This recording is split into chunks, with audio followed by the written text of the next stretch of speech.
자, 하나님께서 아브라함에게 후손에 대한 약속을 한 번 더 확증하시려고 두 천사를 데리고 오신 건데, 세 사람이라고 나오죠. 부지 중에. 그러니까 하나님이신 줄 몰랐다. 그죠? 아브라함 속에는 성령의 감동이 있었어요. 근데 아브라함의 생각은 아직 성령의 감동을 인식하지 못하는 상태. 이거를 부지중에 이렇게 말하는 겁니다. 깜깜하게 몰랐다는 게 아니라 알긴 아는데 내가 뭘 알고 있는지를 모르는 거. 그런 식으로 이제 아브라함의 상태였기 때문에 부지중에. 이 부지중에란 말은 히브리서 기자가 아브라함을 그렇게 이해한 거죠. 하나님과 천사를 환대했고 하나님께서는 아브라함에게 아들의 출생을 다시 약속하십니다. 사라는 그 말씀을 믿지를 못해서 웃었죠. 이 사건은 이삭 출생 1년 전 아브라함의 나이가 99세 때. 지금이 2026년인데 이때는 기원전 2067년으로 봅니다. 그러면은 2090년 4090년 전쯤 되겠죠. 4000년이 지났습니다. 아브라함이 아들 낳고 4000년 정도가 지난 거예요. 자, 아브라함은 이제 이전에 보여줬던 모습과 달리 하나님의 방문도 받고 대화하고 중보 기도도 하는 위대한 믿음의 조상으로 그려져 가고 있어요. 자, 오늘 이 말씀 가운데 공의로운 심판자이시자 의인을 아끼시는 구원자 되신 하나님을 만나야 되겠습니다. 환대, 중보, 그리고 믿음의 응답, 아브라함의 길을 우리도 따라가길 축복합니다. 1절, 2절을 같이 보겠습니다. 여호와께서 마므레의 상수리 나무들이 있는 곳에서 아브라함에게 나타나시니라. 날이 뜨거울 때에 그가 장막문에 앉아 있다가 눈을 들어 본즉 사람 셋이 맞은편에 서 있는지라. 그가 그들을 보자고 장막문에서 달려나가 영접하며 몸을 땅에 굽혀. 마므레 상수리 나무는 헤브론입니다. 다윗이 최초의 나라를, 유다 나라를, 그러니까 사울의 그 나라를 받아들이기 전까지 유다라는 나라를 7년 동안 그때 있었던 곳이 헤브론입니다. 그게 마므리 상수리 나무고 막벨라 굴이 있는 곳입니다. 조상들의 무덤이 거기에 있는 거죠.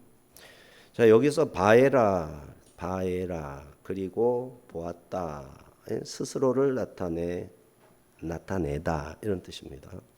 자신을 드러내셨다.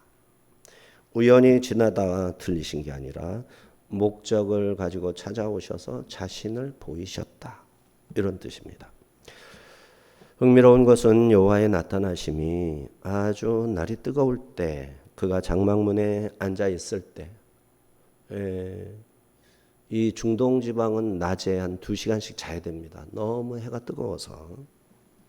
그러니까 아브라함은 그 잠자는 시간 다 종들이 잘 때, 식솔들이 잘 때 기도했던 거죠. 장막문에 앉아서 하나님의 말씀을 묵상하고 기도할 때. 하지만 평범한 일상일 때 눈을 들었는데 저쪽에 사람 셋 보게 됩니다. 다가오는 사람 셋. 안샤임. 이 만남을 여호와의 방문으로 이제 발전될 거예요. 지금은 사람 셋이고 하나님이 사라와 대화 속에서 나 여호와 이렇게 표현을 하게 되거든요. 그러니까 결국 여호와 하나님이 되는 거예요. 아브라함이 세 사람을 보고 달려갔습니다. 왜 달려갔을까요?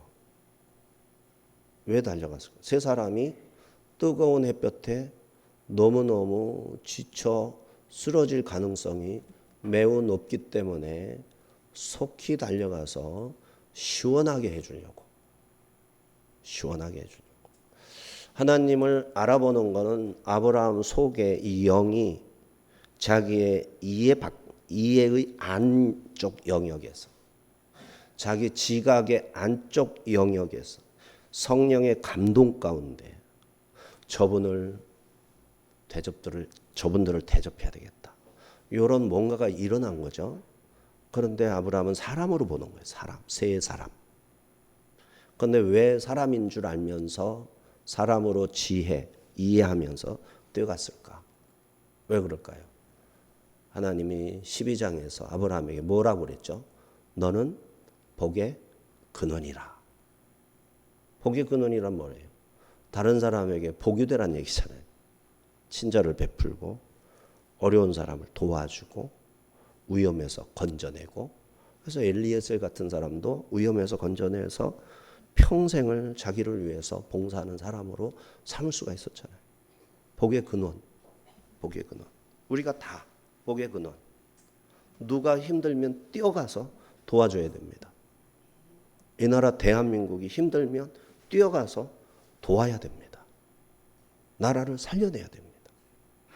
그런 사람이 들고 일어나야 됩니다. 자, 3절에서 5절입니다. 이르되 내 주여 내가 주께 은혜를 입어 싸우면 원하건대 종을 떠나 지나가지 마시옵고 물을 조금 가져오게 하사 당신들의 발을 씻으시고 나무 아래에서 쉬소서. 내가 떡을 조금 가져오리니 당신들의 마음을 상쾌하게 하신 후에 지나가소서.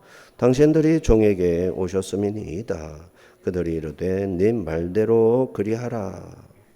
3절에서 내 주여 했다고 하나님이라고 하면 안 됩니다. 내 주여라는 말은 이렇게 낯선 연장자, 우리는 선생님 뭐 이런 식으로 말하듯이 주여 이렇게 존칭어입니다. 존칭어. 하나님께도 아도나이 하지만 하나님에게만 아도나이 하는 게 아니라 임금에게도 아도나이 하는 것이고, 집안에 약간 거리감이 있는 어른에게 아도나이 하는 거고, 지나가는 옆집 그런 사람들에게도 아도나이 하는 겁니다. 높임말입니다. 최선을 다해서 영접했어요. 아브라함은 하나님을 대접하려고 달려나갔던 것은 아니지만 세 사람, 내 눈앞에 있는 불쌍한 나그네를 대접하는 것이 마땅하다. 마땅하다. 복의 근원은 마땅히 그래야 된다. 그리스도인은 마땅히 그래야 된다. 그렇죠? 우리는 그리스도인이잖아요. 우리가 복을 받아서 나눠주지 않으면 복 받을 사람이 없어요. 세상에 헛된 복만 그게 전부인 줄 알고 쫓아다니다가 엉엉 울면서 세상 떠나는 거죠. 근데 하늘의 복을 우리가 받아서 나눠주면 이 세상 것은 연기처럼 사라질 것을 알게 되는 겁니다. 진짜를 알게 되는 거죠. 자, 그의 마당 상수리 나무 아래 여호와 하나님을 모시는 지성소가 된 셈입니다. 왜? 그들은 사람인 줄 알고 섬겼지만 부지중에 뭘 했다고요? 하나님을 대접했기 때문에. 이분이 진짜 하나님이었거든요. 근데 이분이 하나님이 아니라 그냥 나그네라 하더라도 사실은 하나님을 대접을 한 것이고, 그것이 내가 맡은 일이라고 생각했기 때문에 충분히 하나님에게 사랑받고 칭찬받고 다 할 수 있는 겁니다. 우리도 그렇게 해야 되는 거예요. 자, 하나님은 이렇게 분별 여부를 시험하시듯, 나를 알아보나 시험하시듯 일상의 모습으로 찾아오십니다. 믿음은 언제나 그가 누구인지 안다 에서 믿음이 확인되는 게 아니라 누군가에게 어떻게 반응하느냐에 의해서 믿음의 사람이구나. 믿음의 사람이구나. 그 사람이 반응하는 상대가 누구냐를 알았기 때문에 하는 것이 아니라 누군가를 어떤 자세로 하나님께서 나에게 맡겨주신 청지기로서 대하느냐. 하나님은 나에게 뭐를 원하시냐. 생명을 살리는 종이 되라 하셨냐. 이 세상 것을 많이 끌어다가 내 것으로 삼고 떵떵거리며 권세를 부리고 내 후손들이 유별나게 복받은 엄청난 가문을 일으키라고 나를 이 땅에 보내셨느냐 생각을 해야 됩니다. 그렇게 생각을 하면 얼마나 효과적으로 일하겠어요. 하지만 하나님에게서는 멀어지는 것입니다. 예. 선교지로 떠나는 선교사들, 그게 가치 있는 일입니까? 부자가 되어서 많은 일을 하는 것, 선교와 관계없이 가치 있는 일입니까? 무엇이든지 다 가치 있는 일이지만 아무것도 바라지 않고 하나님을 위해서, 영혼 구원을 위해서 애쓰고 수고하고 눈물로 기도하는 그들을 하나님이 눈여겨보실 것 아닙니까? 당연한 거 아닙니까? 아브라함은 원하건대 그냥 지나가지 마시고 약간의 물로 당신들을 발을 씻겨드릴 테니 나무 아래 쉬시고 음식을 드신 후 마음이 상쾌해지면 그때 지나가소서. 하나님 대접하는 건 아니죠. 아직도. 상쾌해진 다음에 지나가십시오. 당신들은 지쳤습니다. 그죠? 사람 상대하는 거죠.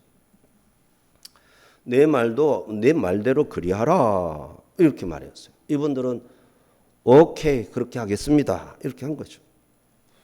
근데 아브라함은 이게 내 사명이다 생각을 해서 하는 거지 괜히 하는 게 아니란 말이에요. 이 사람들이 군대를 데리고 왔었으면 살기 위해서 그러겠지. 세 사람인데 자기 종들도 있고 안 주면 그뿐이고 빨리 꺼져 그러면 가야 될 거 아니에요. 근데 아브라함은 그렇게 안 한다. 나는 복의 근원. 아브라함은 그들을 나무 아래에서 쉬게 하였습니다. 나무 아래는 친분이 있는 사람들이 함께 앉아서 식사하고 불멍하고 성막이나 성전을 짓기 전에 하나님이 임재하던 장소. 예수님은 나다네일이 자기를 만나기 전에 무화과 나무 아래에서 기도하는 것을 보셨어요. 묵상하는 것을. 나무 아래란 그런 곳입니다. 아브라함은 떡을 조금 가져오리니 당신들의 마음을 상쾌하게 하소서 이랬어요. 약간의 떡이면 충분하죠. 그런데 약간의 떡을 준비하지 않았어요. 엄청난 양을 준비했어요. 약간의 고기를 준비한 게 아니에요. 세 사람이 송아지를 어떻게 다 먹어? 돼지 앞발 하나만 해도 세 사람이 먹으면 배 터진다고요. 송아지 한 마리를 어떻게 세 사람이 다 먹어? 아, 2달 정도 살라고? 아니죠. 상쾌하게 한 다음에 가십시오. 한 끼 대접하는 거예요. 히브리서 13장 1, 2절 형제 사랑하기를 계속하고 손님 대접하기를 잊지 말라. 아브라함은 부지 중에 하나님을 대접했다. 이렇게 말씀합니다. 하나님은 이와 같이 사람 모습으로 아브라함의 일상에 찾아오셨습니다. 마물의 상수리나무 아래 장막문 정오의 더위에 성육신을 예고하시듯 낮은 자세로 겸손한 모습으로 하늘의 영광 가운데 계신 분이 뭐하게 거친 광야에 사람 몸을 입고 땀을 흘리며 다가오시느냐.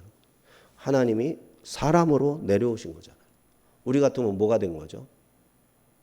우리 같으면 뭐가 됐을까요? 개도 요새는 개가 하도 높이 칭송을 받으니까 고양이도 아니고 뭐라고 그래야 될까요? 그런데 그것은 놀랍게도 아브라함에게 구속사적 계획을 계시하시는 순간이 됩니다. 믿음의 사람은 하나님을 알아보기 전에 이미 하나님 앞에 합당한 태도로 대하게 되는 거예요. 즉시 달려나가 몸을 굽혔고 발을 씻겼고 하나님이라는 걸 아는 것처럼 행동해. 모르는데도 나무 아래 쉬시라 배려하고 풍성한 식사를 준비해서 대접하고 환대, 믿음의 하나님이 맡겨준 청지기 정신이에요. 믿음의 사람이 부지 중에 하나님을 대접할 때 이런 모습이 된다는 것을 우리가 알 수 있죠. 오늘날도 하나님은 화려한 광채가 아니라 우리 주변에 소외되고 지쳐있는 나그네의 모습으로 우리에게 다가오실 거예요. 우리가 지극히 작은 자 하나를 환대할 때 부지 중에 천사를, 아니 예수 그리스도를 대접하는 영광을 누리게 되는 것이죠. 6절 8절입니다. 아브라함이 급히 장막으로 가서 사라에게 이르되 속히 고운 가루 세 쌀을 가져다가 반죽하여 떡을 만들라. 아브라함이 또 가축되어 있는 곳으로 달려가서 기름지고 좋은 송아지를 잡아 하인에게 주니 그가 급히 요리한지라. 아브라함이 엉긴 젖과 우유와 하인이 요리한 송아지를 가져다가 그들 앞에 차려놓고 나무 아래 모셔서 그들이 먹으니라.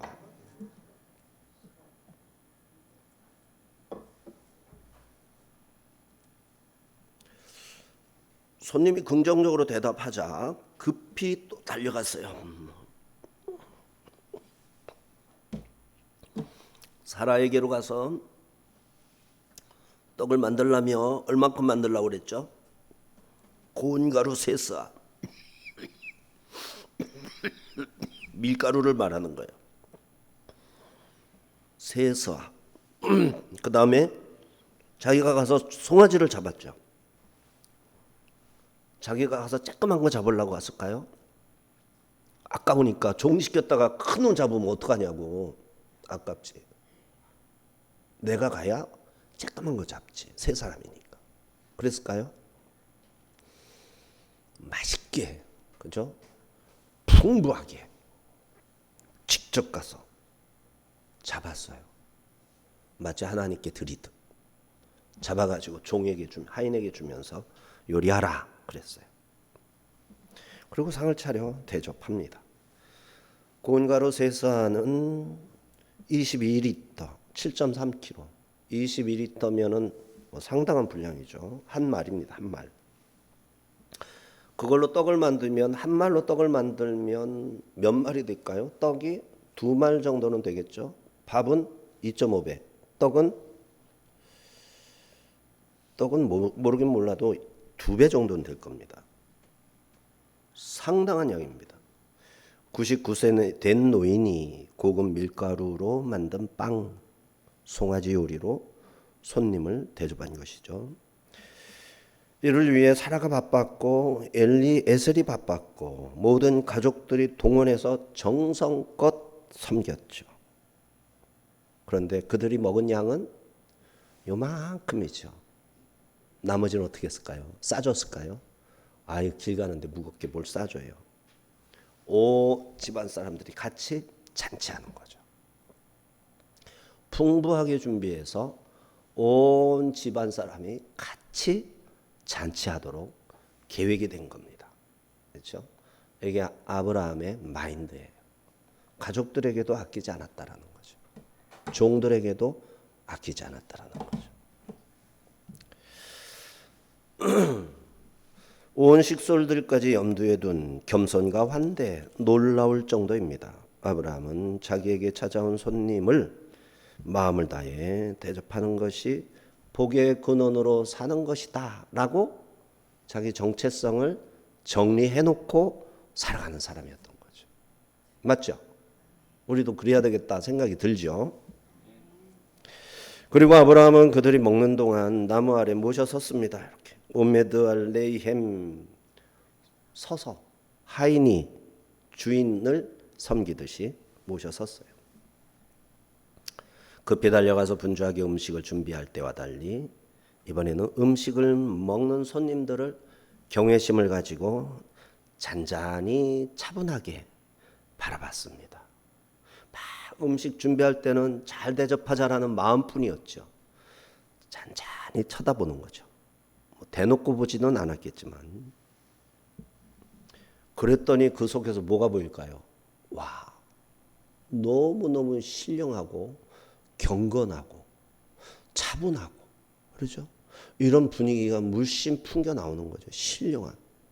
와, 대박이다. 어쩌면 이렇게 영적인 사람이 있을까? 진실하고 진지하고 참되고 불의를 위해서라면 목숨도 아끼지 않을 만큼 강력함이 있으면서도 섬세하고 부드럽고 이런 참된 영성을 그들에게 보는 거죠. 우리도 그래야 됩니다. 비겁하게 도망다니고 악한 자들과 짝을 지어서 부스러기 좀 먹으려고 하는 기독교 그러면 안 됩니다. 절대로 그러면 안 됩니다. 비겁합니다. 하나님 자녀에게 어울리지 않습니다. 9절에서 10절 그들이 아브라함에게 이르되 내 아내 사라가 어디 있느냐 대답하되 장막에 있나이다. 그가 이르시되 내년 이맘때 내가 반드시 네게로 돌아오리니 내 아내 사라에게 아들이 있으리라 하시니 사라가 그 뒤 장막문에서 들었더라. 자, 근데 사라를 찾았어요. 세 분이 사라를 찾았어요. 그러면서 하는 말 내년 이맘때 내가 반드시 네게로 돌아오리니 내 아내 사라에게 아들이 있으리라. 말은 누구에게 한 거죠? 아브라함한테 한 거죠. 네게로 했죠. 내 아내 사라에게 아들. 말은 누구한테 하는 거죠? 아브라함이 하고 찾기는 누구를 찾았죠? 사라를 찾았고. 근데 여기서 반드시 돌아오리니 네, 히브리어의 특징은 두 번 하면 강조입니다. 반드시 기필코 이런 표현이 없어요. 두 번 하면 기필코가 되고 반드시가 되는 거. 아멘 아멘 하면 진실로 진짜로 이런 말이 되죠. 그래서 슈브 아슈브 그래서 쇼브 아슈브 두 번 반복해서 반드시 돌아온다. 확정된 하나님의 일정을 아브라함에게 일러준 거죠. 이게 17장에서도 그랬거든요. 내년 이맘때 17장에서 내 언약은 내가 내년 이 시기에 사라가 네게 낳을 이삭과 세우리라. 내년 이맘때 이삭과 세우리라. 언약을 세우리라. 요거는 할례 언약을 말하는 거예요. 이삭의 할례죠. 그때쯤 뭔가 언약을 다시 세우는 거예요. 근데 17장과 18장은 연속성상이 있어요. 17장과 18장은 한 자리가 아니라 연속적인 거예요. 한 자리는 아니고. 하나님, 엘로힘이거든요. 17장에서는 엘로힘께서 이렇게 엘로힘. 18장에서는 사람이라고 아브라함의 시점으로 말하다가 하나님이 갑자기 여호와, 나 여호와, 야훼 문사가 됩니다. 이 어려운 신학적인 이제 얘기인데. 그래서 엘로힘으로 얘기하던 17장과 야훼 하나님, 여호와로 말하는 18장은 뭔가 결이 달라요. 하지만 시기적으로 아주 비슷합니다. 근데 그 사이에 뭐가 있죠? 할례를 받습니다. 아브라함이 할례를 행합니다. 그래서 17장에 할례를 행하라 해놓고 아브라함이 할례를 행하기 전에 하나님이 떠나시니라. 하나님이 올라가시니라. 올라갔다고 그래요.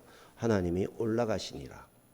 올라가신 하나님이 지금 광야에서 시내산쯤에서 이렇게 오시는 아마 그런 루트가 되겠죠. 근데 오신 거예요. 아브라함에게.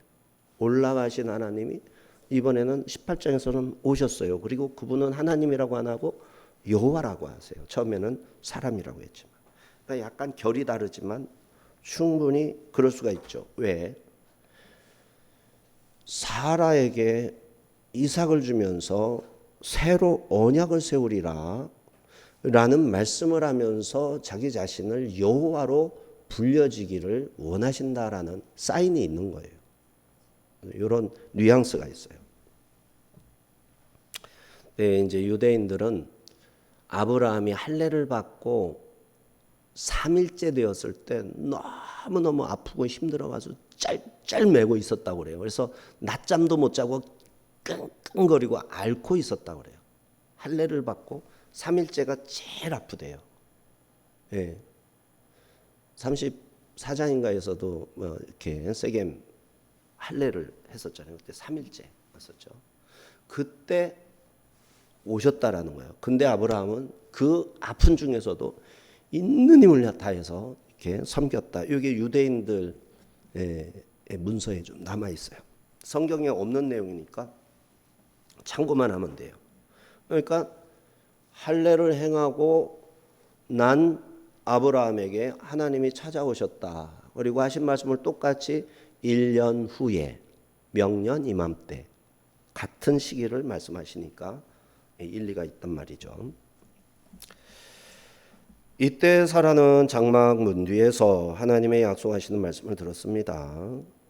11, 15절에서 묘사하는 하나님은 사라가 듣고 웃을지라도 개의치 않으시고 뜻하신 모든 일, 약속하신 모든 일을 반드시 행하시는 분이세요. 11절 15절입니다. 사라는 나이가 많이 늙었고 사라에게는 여성의 생리가 끊어졌는지라 사라가 속으로 웃고 이르되 내가 노쇠하였고 내 주인도 늙었으니 내게 무슨 즐거움이 있으리요. 여호와께서 아브라함에게 이르시되 사라가 왜 웃으며 이르기를 내가 늙었거늘 어떻게 아들을 낳으리요 하느냐. 여호와께 능하지 못한 일이 있겠느냐. 기한이 이를 때 내가 내게로 돌아오리니 사라에게 아들이 있으리라. 사라가 두려워서 부인하여 이르되 내가 웃지 아니하였나이다. 이르시되 아니라 네가 웃었느니라. 자, 환대를 받은 세 천사가 아브라함에게 사라의 행방을 묻고 이삭의 잉태를 고지했습니다. 그런데 대화의 자리에 끼지 않은 장막문 뒤에 있던 사라가 속으로 저 속에서 웃었어요.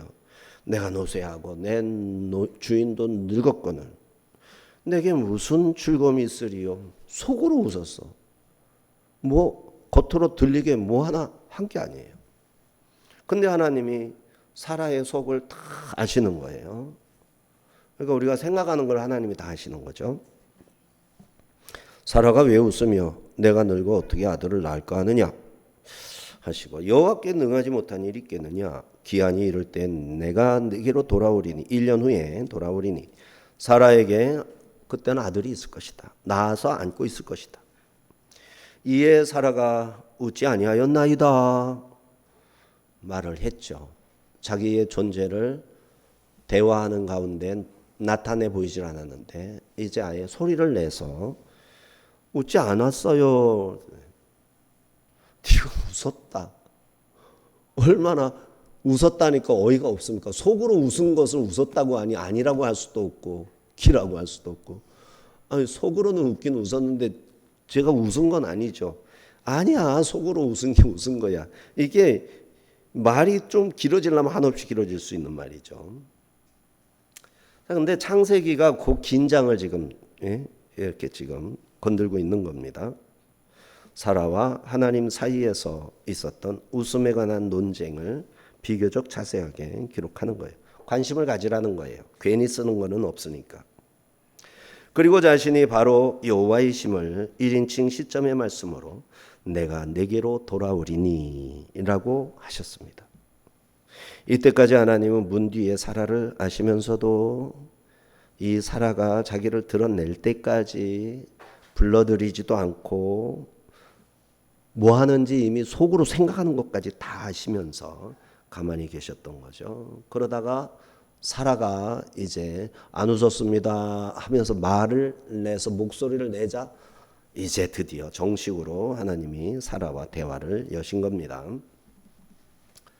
자, 사라가 장막 뒤에서 비웃은 것은 하나님의 약속을 인간의 이성과 생물학적 한계 안에 가두어버린 심각한 불신앙의 죄였다. 불신앙이었다고 이렇게 말을 합니다. 그러나 하나님께서는 사라의 깊은 마음속의 불신을 밖으로 꺼내서 너 불신이야. 너 웃었어. 나를 비웃었다고. 설마 하나님이 뭐 사라가 비웃었다고 생각하는 걸 그 비웃었다고 아니에요. 하나님은 그거 드러내신다고요. 드러내신. 네가 나를 비웃었어. 네가 나를 생각하면서 웃었어. 그게 비웃음이라는 거야. 속으로 웃으면 비웃는 거죠. 근데 지금은 뭐 그러니까 냉소주의죠. 아유 하나님 참 원참 내가 89살인데 아니 90살에 애를 하나 낳아서 안고 있는다고 원참 냉소죠. 냉소. 근데 왜 하나님은 그걸 깨뜨리시고 사라의 그 깊은 속에 숨겨져 있던 비웃음이라는 적절치 않은 감정선을 꺼내시냐고. 왜 하나님은 왜 꺼내시냐고. 응? 아, 살짝 와서 사라하고 둘만 있을 때 얘기하든지. 둘만 있을 때 얘기하든지. 왜 남편도 있고 종들도 있고 한 데서 하나님이 그걸 뭐하러 꺼내시냐고. 망신살 뻗치게. 그죠? 하나님이 왜 그래요? 왜 그거를 하나님이 둘만 있을 때 하지? 왜 그래요?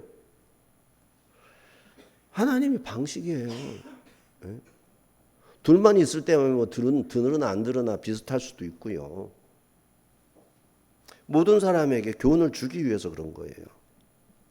수치를 주려고 하는 게 아니라 여호와의 능치 못하심에 대한 믿음을 부여하시기 위해. 너가 그 마음을 네 속에 있는 비웃음의 현실을 하나님 말씀을 비웃을 수 있다라는 자기 자신을 인정하고 그것을 부정하지 않고는 뭐가 안 된다는 거예요? 능치 못하심이 없으시다. 여호와에게는 능치 못함이 없으시다. 그 믿음이 사라에게 자리 잡을 때가 있다 없다? 없는 거예요. 우리도 똑같아요. 내가 내 속에 있는 불신이나 비웃음이나 이런 거를 숨긴 채로는 하나님의 능력을 나타낼 수가 없는 거라고요. 그래서 하나님은 그것을 공개적으로 드러내서 스스로 자각하고 그거를 잘라내기로 결단을 시키는 거라고요. 이유는 여호와는 능치 못하심이 없다. 이 믿음을 가지라고. 근데 아브라함도 사실 17장 17절에서 이랬어요. 마음속으로 웃으면서 100세 된 사람이 어찌 자식을 낳을까? 사라는 90세니 어찌 출산하리요? 똑같았어요. 부창부수지 뭐. 남편이나 아내나. 근데 사실 사라가 낳은 것도 많이 있었잖아요. 그렇게 마음속으로는 웃었단 말이죠. 근데 그때는 하나님이 아브라함이 웃었다, 비웃었다 말씀을 안 하시더니 사라가 웃으니까 왜 그거를 들춰내시냐고. 놀랍죠. 그래서 아브라함도 창피하고 사라도 창피한데 사라가 하니까 남편이나 아내나 똑같다는 말을 아내가 늦은 타임에 그렇게 하니까 그거를 얘기하면서 너도 마찬가지야. 자동으로 걸려드는 거죠. 너도 마찬가지. 아브라함은 이거 잊어버릴 리가 있겠어요? 자기가 한 말이랑 똑같이 살아가고 있는데, 그리고 하나님이 자기가 생각했던 것을 지금 사라에게 똑같이 꾸짖고 있으신데, 자기를 꾸짖는다고 생각을 안 하겠어요? 믿음의 조상인데. 하겠죠. 자동으로 연결되는 거죠. 신묘막측하죠. 믿음은 하나님을 향한 신뢰일 뿐 아니라 약속하신 일에 대한 확신입니다. 성취에 대한 기대가 없는 것은 약속에 대한 믿음이 없기 때문이죠. 하나님은 자신이 하신 모든 말씀을 반드시 그대로 하십니다. 그러니 믿는다면 약속의 말씀을 들어야 되고 들은 말씀을 붙잡아야 됩니다. 그게 우리에게 항상 과제예요. 항상 과제라고. 그래서 성경을 그렇게 읽으라고 하는 거라고. 누가 성경을 얘기하면 잘 듣고 그거를 붙잡아야 되는 거예요. 하나님은 마음의 소리를 들으며 말로 논쟁하셨지만 사라에게 진정한 웃음인 이삭을 주겠다 하셨습니다. 사라의 불임만 치유하신 게 아니라 뭣도 그의 마음속에 있는 의심과 의심에서 나온 비웃음까지 함께 치유해 주신 겁니다. 생명을 잉태하지 못하고 죽음의 지배당하는 타락한 세상도 고칠 겁니다. 이 땅에서 웃음을 회복시키고자 이삭이라 이름짓게 하셨던 거죠. 자, 이상의 18장을 보다 거시적으로 보면 방문자에 대한 아브라함의 일회성 환대 얘기가 아니구나. 소돔과 고모라의 심판을 앞두고 그 심판 여부를 결정하기 위해서 두 천사를 소돔성으로 보내신 하나님께서 방문하셔가지고 조금 더 남아서 아브라함과 대화하시면서 자신의 세계의 역사를 어떻게 이끌어 가시는지에 대해서 믿음의 조상인 너만큼은 알아다오 하면서 이야기한 것이다. 이렇게 볼 수가 있습니다. 아브라함은 롯의 구원을 위해 중보 기도자로 나서게 됩니다. 롯의 후손 룻을 통해 메시아의 계보가 이어지게 되겠죠. 그리고 그와 같은 대심판 때에 멸망을 피할 수 있는 길을 여시기 위해 이삭이라는 아들을 아브라함에게 준 것처럼 하나님이 아들을 이 세상에 내주셔서 그가 이삭의 후손으로서 뭐합니까? 온 세상을 구원하시기 위한 대속의 죽음을 친히 감당하게 되시는 거예요. 그러니까 이 사건을 거기까지 연결시키는 몫은 성령이 우리에게 은혜를 주실 때 가능한 거예요. 우리가 그 처음까지 말씀을 깊이 볼 수 있어야 하겠습니다. 자, 아브라함은 뜨거운 정오의 마무리에 상수리 나무 아래서 부지 중에 하나님과 천사를 대접했습니다. 달려나가 엎드렸고 발을 씻기고 나무 아래 쉬게 했고 고급 밀가루로 떡을 만들었고 기름진 송아지를 잡아 대접했습니다. 그 모든 환대는 말로만이 아니라 온몸으로 드리는 최선의 섬김이었습니다. 아브라함이 그들을 하나님인지 알고 대접했을까요? 칼빈은 이렇게 말합니다. 아브라함의 이성은 그들을 그저 불쌍한 나그네로 보았고 그래서 부지 중에 대접한 것이었다. 13장 2절 히브리서에처럼. 하지만 그의 거듭난 영혼은 그들 배후에 계신 하나님의 신적 권위를 향해 성령의 선행적 감동, 오순절에 임하신 성령이 오순절 이전에도 간헐적으로 필요하면 오셔서 아브라함을 감동케 하고 야곱을 감동케 하고 다 하셨다는 거예요. 그러한 감동으로 아브라함에게 반응을 하신 것이다. 이렇게 칼빈이 얘기하고 있어요. 아브라함은 하나님을 대접하겠다는 거창한 신학적 계산을 가지고 움직인 게 아니라 성령이 주시는 마음을 따라 눈앞의 나그네에게 순수한 자비를 베풀었습니다. 그런데 그 모르고 행한 순종 이면에서 성령께서 일하고 계셨던 거죠. 결국 하나님을 예배하는 지성소가 되게 하셨어요. 우리들도 우리 마음속에 뭔가 감동이 오지만 그게 아직은 하나님의 감동으로 아직은 잘 모르는 거예요.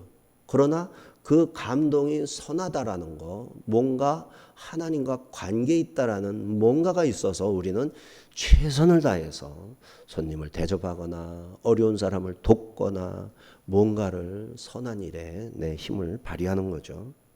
그러면 이제 서서히 하나님의 성령이 내 속에서 일하셨음을 알게 된다. 이 말씀입니다. 아브라함과 사라는 자신의 마음 깊은 곳에서 감동을 주시는 성령의 주권적인 인도하심을 따라 지극히 평범한 순수한 일상의 나그네 대접을 통해 살아계신 하나님으로부터 언약의 말씀을 받을 수가 있었던 것입니다. 정확하게 1년이 지난 후 자기 품에 웃음이라는 뜻인 이삭을 안을 수가 있었어요. 사라의 웃음은 불신의 웃음으로 시작됐지만 하나님은 그 웃음을 이삭이라는 기쁨의 아들을 안게 하셨어요. 하나님은 종종 우리의 일상 정오의 더위 속 평범한 장막 문 앞에 찾아오십니다. 그분을 알아보지 못할 때도 있지만 믿음의 눈으로 섬길 때 그분은 약속의 말씀을 주시고 불가능을 가능케 하십니다. 사라는 90세라는 생물학적 한계, 절망의 감옥에 갇혀 장막 뒤에서 속으로 내 처지가 이런데 무슨 즐거움이 있으리요 했지만 전능하신 하나님은 그의 은밀한 불신을 그 비웃음을 장막 밖으로 끄집어내서 예리하게 책망하셨습니다. 이는 사라의 완악한 불신을 깨뜨리기 위함이셨죠. 오늘 주님은 화려한 보좌가 아니라 우리 주변에서 소외되고 상처 입은 지극히 작은 자 나그네의 모습으로 우리를 찾아오심을 기억해야 되겠습니다. 내게 보내시는 그들을 예수 그리스도를 대하듯 기쁨으로 환대합시다. 그리하여 우리 일상이 하나님의 임재가 가득한 지성소가 되어야겠습니다. 그렇게 그리스도인다운 그리스도인 되시기를 주의 이름으로 축원합니다. 기도합니다.